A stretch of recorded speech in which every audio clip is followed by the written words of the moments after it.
Yep, that's right. Ikoria dropped. Literally. You saw it. It fell on camera. In front of everybody. You guys all saw Ikoria drop. Now see, there's coming a double entendre going on there, and I'll tell you why. The EV of a box has absolutely exploded. It is down to about 70 bucks. Estimated value for a full set of Ikoria. Oh my God, are you kidding me? 70 bucks? Stores are selling it for about $90, $100, $110, depending on where you go. And the estimated value has gone down that much. You can still buy boxes on TCG. I think market price is what, like 90, 95 bucks. But what's the incentive to buy it? If your incentive is to crack open this product, I'm likely going to take a $20 loss as it stands right now. But don't worry, it's not going to stay that way. And here's the reason why. People are going to be buying less of this product as of right now because they're seeing the EV. There's no incentive for them to buy packs, buy booster bundles, buy all this stuff, which means now Wizards has zero incentive to have a second or third print run. So that tells me eventually it's going to go up, right? Now the other reason why I think the EV is dropping, there's collector booster packs. There's those little bundles, 12 packs for what, 250 bucks, $300 you're seeing at TCG sealed. Those are driving the market crazy. Absolutely bananas crazy. Kurt Ape would enjoy how many bananas are going on here because there is so much value being packed in those that people are cracking them. People are cracking the living daylights out of those, and people anticipated them being the next Theros. People thought they're going to be next Throne of Eldraine collectors, which just dropped to absolutely nothing. So people said, screw it, we're opening it. We're bored at home. We got some stimulus money in our back pocket, in our bank account, wherever people put their money these days, and they are going to open the living daylights out of this. And here's a little bit of a theory that I've been having, watching other YouTubers. They're talking about, oh, why is the value staying where it's at? But all these cards are common. All the cards inside the collector's boosters are dropping, but yet the box itself is still valuable. The reason why is that they're not accounting for the fact that there's a second market that's being tapped into. You already have all of the board people. You already have all the people who play the Magics. You already have the normal group of people who would buy that product, either for the collector's sake, for the sake of opening something different, for people who truly love the game. But there's now another market that's being tapped into, and that's just people who love Godzilla. People are still buying these cards, the Space Godzilla, the Death C Word Coronavirus. Ooh, those the ones that were up to what, 150 bucks a piece are dropping down to about $20. They're eventually going to be a $5, $10, I can't even say rare because they're uncommon. Everyone has speculated that Death C Word, I don't mean like the bad one you can't say on TV, I'm talking about the one they're saying a lot on TV. That card is an uncommon. That card shows up 1 to 2 times for every 12 packs of the collector's box.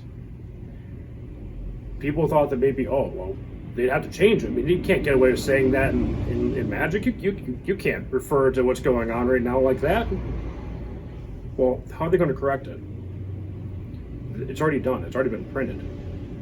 You can't put the toothpaste back in the tube at that point, right? They already said from the beginning, this is how many collector's boxes are being shipped out. There is no second print run. There 100% is not going to be one. They already did the first run of boxes, which are going to be the only boxes, the booster boxes, that are going to have the box topper. So their amendment that people are hoping for, people get triggered who are offended by hearing the word Corona, they're not going to see a reprint or an amendment. What's out there is out there. Godzilla cards, they're done being printed. And again, it goes back to people are opening this product like crazy. They're bored. There's people who don't know the market of Magic, who don't know the ebbs and flows that happen in the course of a set being printed or existing. So they're just people who just like Godzilla, so they're just opening whatever, they're buying whatever price they think is fair because they really don't know the market. that's why I think the Ikoria collector's boxes are going to end up stabilizing around $250, $300. I mean, 8, 9 mythics for every box you buy. You're getting 5, 6, 7 triomes. The overall value of a sealed box is going to go up because so much of it has been opened. So the individual cards are going to go down, but the box is going to continue to rise or stabilize above it. Eventually it's going to level out, but it's not going to be for a long time. Now that brings me to the actual set itself, and I did the goofy thing where I dropped a box and said, oh my god, the EV is dropping $70. Part of the reason why the EV is dropped, not just because people are opening it like crazy, and not just because maybe people, I'll say, got bored with it already, but they were playing on Arena for a month before it had cardboard tabletop form. Bannings. Crazy amount of bannings for this set. If it says companion, you can take this to the bank. I guarantee if it says companion in some way or another, either the mechanic itself is going to get eradicated and going to be changed, or the cards are going to get banned in some format. Wizards has been really trying to push Brawl as a format. And when you have cards like Daneth Magistrate, which is a 1/3 for 2, you can't play cards outside of your hand. Well, that minimizes companions, and that also gets rid of you playing your commander. So they're trying to sell Brawl, but yet they print that. Granted, you can play removal, you can play shock and zap it a little bit and get rid of it, or at least do some damage. I mean, shock can only 2 damage, has 3 toughness, but you can find ways to remove it, but it's harder because you don't have an entire pool of Magic history to draw from to get rid of that one threat. Companion, in Lords of the Dream Den, is already banned in the older formats. It's already banned in Vintage and Legacy. What else was banned here? Winona was banned in Brawl. People were talking about that getting banned in older formats. Zerda the Dawnbreaker, banned in Legacy. Lutri, the little spell outer guy, he's banned in EDH and Brawl. That's 1, 2, 3, 4, 5 different cards. 5 different cards in the set have already been banned. And Wizards just tweeted out last night. Now, keep in mind, today's Tuesday, the 26th, 27th. It's sometime late May. 27th. The 27th, okay. So, Wizards posted last night, being Monday the 26th, that they're going to be announcing another run of bannings. Which, that kind of irks me. It's like, just make the damn announcement. Just say, this is what's going to happen. Don't say, hey guys, heads up. While you guys are still buying product, while you guys are still buying cards, and singles from LGSs that are open, you're having LGSs that are doing kind of a soft open thing like we're doing, where we're doing online sales, and we're doing call-in orders, because we're trying to get the store 100% compliant with everything going on. What's the incentive for somebody to buy something if there's the theory that something's going to get banned that you're going to buy? So, if you have a big announcement that they're going to say, okay, all these things are getting banned, just come out and say it now before a store launches a theoretical F&M, before people spend theoretical money on MTGO, or Arena, I should say, before people spend actual money on actual product so they can actually make actual decks. Just make the announcement. Don't announce that there's going to be an announcement. If you're going to do that type of thing, do it for spoilers to get people hyped up. When there's a rule or regulation or a banning or anything of that ilk being announced as a future thing, all they're doing is trying to draw more hype for them being prevalent on social media. Now, of course, I read through the comments, which are just more tweets, really, because it's Twitter. I was reading through the tweets last night, and a lot of people are really upset with the set. A lot of people are upset with WotC. A lot of people are really upset that they've gone out and they pre-ordered all these cards. They realized, wow, these were really good cards. I can't wait to build a deck around it. They spend actual money on this just for it to get banned. Now, I'm not going to knock R&D. I mean, that's low-hanging fruit. A lot of people have already done that. A lot of Magic the Gathering players have already done that. A lot of Twitter users don't know if they're actually players or not, or they're just trolling just for the sake of trolling. I don't know. I'm not going to knock R&D to the level that everyone else has done. But when you have a set that not that far after release has made this big of an impact, not just on standard, because I mean we've seen little goofs here and there. I mean, Feldar, what card was it? Feldar Guardian and Saheeli Ray, the cat Ray combo. Those things happen. They slip through the cracks. Somebody sees something that they miss. Whatever. Smuggler's Copter. I mean, crew 1 for a ridiculous flyer with upside. Okay, you're going to have a goof here and there. The entire mechanic of Companion was a goof. They thought, oh, if we put a limitation, we can make it a little bit harder to work this, but you can cast at any time a pseudo commander at even 60 card constructed play that people can't thought seize out or duress or interact with. I mean, you're removing a layer of interaction, and this was not well thought out. I would like it in a commander set. I think it'd be kind of a cool thing to do for that, but as a set that's printed to standard, or a mechanic that's printed in a set to standard, it doesn't work. When it's just a regular everyday product and not a supplemental product, it's very overpowered. And in turn, there's going to be a major ripple effect that's going to happen moving forward. You've seen broken sets before in Magic. You've seen sets that completely changed the meta. And what subsequently happens is the sets immediately after. I mean, granted, R&D is already, 18, 24 months ahead. All they have to do really is change a 2/3 to 1/3 and up the mana cost by 1. And all of a sudden you have a really good card and turn it into an okay card. So the power level, when it's this high for one set, everything that could be on par with it drops like crazy. And it's a shame because I really like Ikoria. I like overpowered, crazy shenanigans. I've said it before, and I'll continue to say it, and I'll drill it into all of you guys' heads. I am a huge fan of Commander because you get to play with everything. You get to build some broken ass shenanigans because you have access to Grim Monolith and Power Artifact, but the chance of actually drawing those without tutors, which you also have access to, you can disrupt it because there's more people at the table. You have access to a lot more things. We also have a lot more access to things that can stop those other cool things. So the set seemed very commander friendly, so for that reason I really liked it. You have fetchable tri-lands with upside cycling, so you're not just stuck with a dead card. You already have 17 lands on the field and 5 mana rocks. You can cycle it away and get essentially a replacement card in your hand.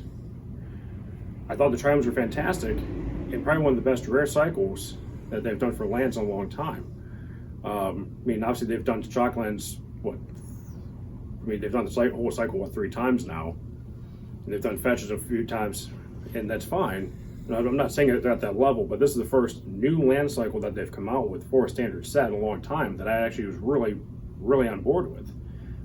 And nothing against the Tango lands from Battle for Zendikar or the Man lands from Oath, but this is one of the best land cycles I've seen in a long time, and it's a shame because things are getting over open, like I mentioned earlier, that they're not going to hold value. They're sitting around $5 a piece. People pre-ordered these for $15 a piece because they didn't anticipate that these things were going to get open to this level. And now they dropped 66% in value. And that's not even a month old. So you have the Triomes, you have the Ultimatums, 7 mana, one-sided mass chaos, heavily in the caster's favor. The Ultimatums are phenomenal. I absolutely love them. I don't think they'll see any standard play. But as I alluded to or mentioned, as an EDH player, Ultimatums, love them. I crap on Mythos quite a bit. I mean, it's easy. A 50-cent bulk rare, but they're really good. If you can fix your mana, I mean, that's value town every day, twice on Sundays. The enchantments, the tribal enchantments, they're incredible. I love a lot of the rare cycle, even though the monetary value isn't there, because the enchantments are what, like $1 or $2, maybe 3 a piece, depending on which tribe. So they're not seeing straight up money, but they're money cards in terms of their ability, the fact that they're relatively low casting cost for what they do. I mean, the Tamer one's burgeoning on steroids. I mean, you get to draw extra cards on top of playing extra lands. The downside, you pitch your hand at the end of the turn. Who cares? You play Commander, you have that out there, and Ristic Study. You spend $20 and you're getting extra cards. You can play all the cards you want when it comes back to your turn on the table. I mean, that's incredible. And besides, if you're playing Tamer or Stompy, you're not really too concerned about interacting with the opponent. You're not really too concerned about filling your hand back up with counter spells and things like that. You just want big dumb creatures you can't cast on their turn anyway, so who cares? So, I mean, the point is, this set is very, very, very cool. It's also very, very, very, very broken. I don't anticipate the box holding at $70 to $75 estimated value. I don't. I think that number now is scaring people into not buying more, which, like I said earlier, Wizards has no incentive to print more when they have a full warehouse down in Texas filled to the gills with more Ikoria product. Why print more when they're already not moving what they have? So eventually the box is going to meet that higher level. I said in the first video that got posted, when I was doing when I opened the 2 booster packs from the collector's booster, that this box is going to end up being a $150 to $200 box. I don't know if it's going to go any higher than that. I wouldn't be surprised if it does, only because supply of sealed boxes is eventually going to dwindle as stores reopen. They start holding events. They start having to give out price support. They're going to have to give out packs. So eventually stores are going to have to order more. The individual person buying a full box is going to go down, because everyone who wanted the product at this point, I think, already has it. They've already pre-ordered the cards that they want. Feel like they maybe got gouged because they spent $15 on a Triome that's now $5-6. So I don't think a lot of people are buying the sealed product as much now. And on top of that, when you have so many cards that are banned, that says, hey, go ahead and spend $100 on a booster box or $90 on a booster box, and you open 36 rares, well, 38 if you count the 2 foil rares, and there's a chance that 5 of them that you open, you can't even get to play with. What's the incentive for buying more sealed product? So eventually, the market is going to stabilize, and I think that the box is going to go up as demand dwindles and supply eventually kind of flattens out. And then that eventually dwindles because people are going to have to open this at some point, again, like I said, for F&M events, prize support, things of that nature. And Ikoria is going to hold up very well in Standard. It already broke the meta when there's 7 sets in Standard as of right now. There's the 2 Ravnica sets, the Core set, War of the Spark, Throne of Eldraine, Theros, Ikoria. There's 7 sets, and about 65 to 70% of the cards being played, at least on Arena, are from this set. The other 30% are mostly Shocklands, Teferi from War of the Spark. I mean, there's obviously other playable cards in Standard and the other sets.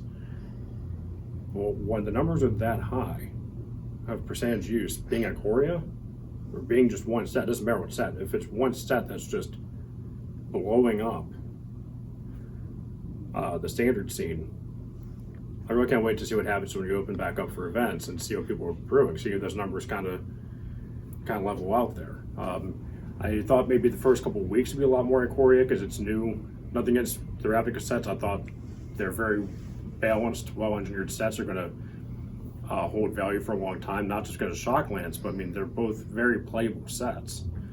I mean, you have things like Assassin's Trophy or Chromatic Lantern. printed at rare. I mean, you're talking about long-term value. In some decks, Assassin's Trophy has replaced Abrupt Decay. So there is definitely playable cards in those sets.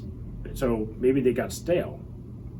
So maybe that's why Ikoria went off, but when it's holding for this long, and it's going on a month and a half, 2 months of being online, and it's still the same way. Oops. Okay, so the downside to being in the store and shooting these videos is sometimes the phone rings, so we kind of edited that part out. So I think I was talking about how the other sets may have gotten stale, then Ikoria's came in, changed everything for a little bit, and I thought, oh, well, maybe Ikoria's going to kind of get, not say boring, but people are going to rebrew. Okay, there we go. We're back on track, folks. Sorry about that. So,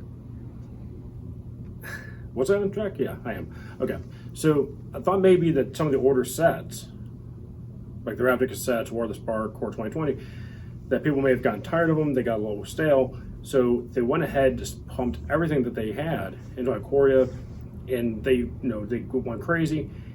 But when it's holding true, what, a month and a half down the line, that's not people getting bored of the old setup. That's just realizing that Ikoria is that good, that their best chance to win is to use all those cards. So what I'm getting at is this set is so overpowered that it basically knocked out the other 6 sets by a wide margin of power level. And I'm afraid that's what's going to happen is that subsequent sets are going to be weaker. Now the next set, it's going to be kind of hard to gauge this because, well, the next set's a core set. And nothing against them. I think they're great. They're a great jumping on point for new players. And they're usually pretty well balanced, but they're also traditionally weaker sets, have a lot of reprints. Its spoiler season is coming up pretty soon. I forget the exact day. It doesn't really matter. You don't have to worry about looking it up, Josh. So they're coming up on spoilers here, I believe in the next week or two, that they're going to start announcing what's going to be in that set. I don't anticipate anything ridiculously crazy. I don't think anything is going to knock off Ikoria. I think even when core set comes out, there might be maybe a handful of cards that see consistent play. So you're going to have, at one point, you're going to have 8 sets of standard unless they rotate out, which I think that happens at Zendikar is when you're going to see some things move out. So you're going to have 8 sets of standard. So now you're going to have 7 sets versus Ikoria. And Ikoria's probably still going to be the dominant force. So that's going to be the next set. It's going to be kind of watered down. It's a core set. And as much as I love the plane of Zendikar is traditionally kind of a weaker plane that you kind of rely on gimmicks. I mean, the last time we went to Zendikar, what, 4 or 5 years ago, they relied on the Willy Wonka golden tickets of the really cool foil lands, which those are awesome, right? I mean, they looked amazing, and the prices kind of started going down a little bit, but the overall box value, unless you open one of those or an Ulamog, you're not getting anything from BFZ. I mean, you're really hoping for a lottery scratch-off ticket at that point. So again, you have one card in the set that's printed as part of the main set that's worth something. Everything else beside it, I mean, getting the Allies Zendikar is pretty good. They're worth about $10, 15, give or take. But everything else is a $2, $3 card, including the land cycle. So that's what happens when you have one amazing set, is that everything else goes down. So I anticipate this next Zendikar set coming out in the fall being a classic example of that. It's going to be watered down as it traditionally has been. They had the gold tickets in the first Zendikar set. They printed the fetch lands. So that's why Zendikar holds up in value, is because they have like Scalding Tarn, Arid Mesa, and that cycle of fetchies. So I think it's going to be like a Kamigawa situation. Maybe not to that extreme. I mean, when you have a 3/3 for 7 as a rare, this is going to happen. bottom is going to bottom out completely on standard unless something drastically changes.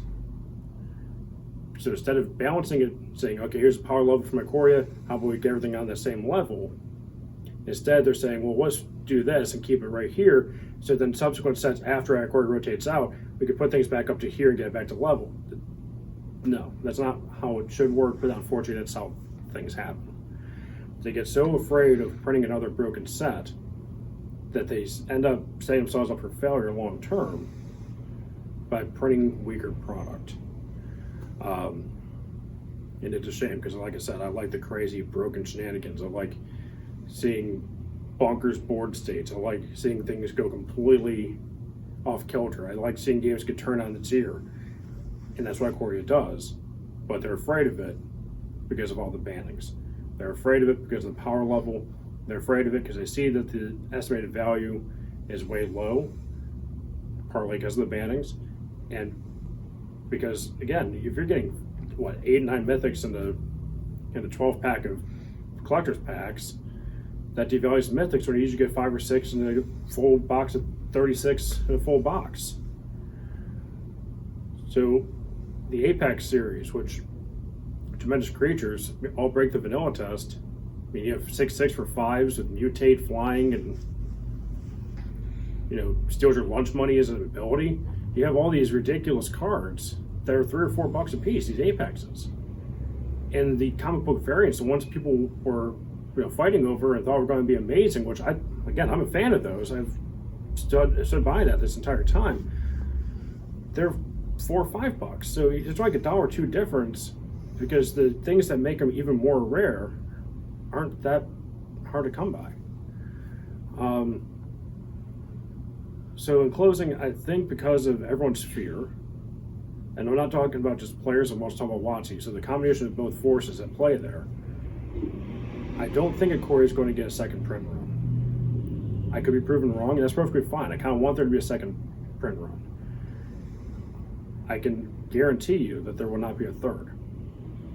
And because there's so much product that had already been opened, sealed boxes are going to be overall harder to come by, and for that reason, are going to go up. Because if there's only the one print run, then you're guaranteed to get one of those box toppers. Those individual box toppers, those are probably going to go by the time everything is rotated out, everything is all said and done in 2 years or so from now.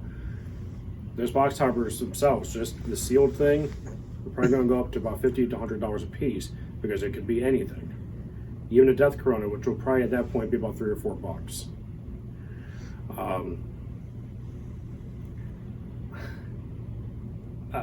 I really wish I could love on the set more. I've truly enjoyed opening it. I really loved doing that video where I took the full box for 6 pre-release kits. I thought that was awesome. I'm going to be doing another box opening of Ikoria here in the next couple of days. Now that some of the hype has died down a little bit, but I just think in the short term, this product is really scaring some people away. I can already see the frustration in the Twitterverse. I see people getting upset. They're all saying the same thing. What's the incentive for me to buy more if more things are going to get banned? If anything that Wizards can be knocked for, the one thing I am going to knock them for is stop making announcements of announcements. Just say what you need to say so people know exactly what they're doing. So that's pretty much all I got for today. I want to thank everyone who tuned in. This is probably going to be about a 35 minute video, so thank you guys for sticking around this long. Thanks for liking, commenting, and subscribing. We didn't get to open anything. You guys saw me drop a box, but I really didn't get to open anything legendary. So for all you guys staying at home, you guys still cracking packs, you guys still playing with your friends, I want you all to stay safe out there. I want you all to be respectful during these times. To everyone who's still working, for those of you guys who are stuck at home on furlough or LOA, I do apologize for everything going on in the world. It's not my fault. It's not like I started this, but I do apologize for everyone's situation, and I really hope the best for everybody. Please stay safe, stay respectful, stay vigilant. We will eventually get through this together. no matter how badly Ikoria EV tanks. Right, see you next time.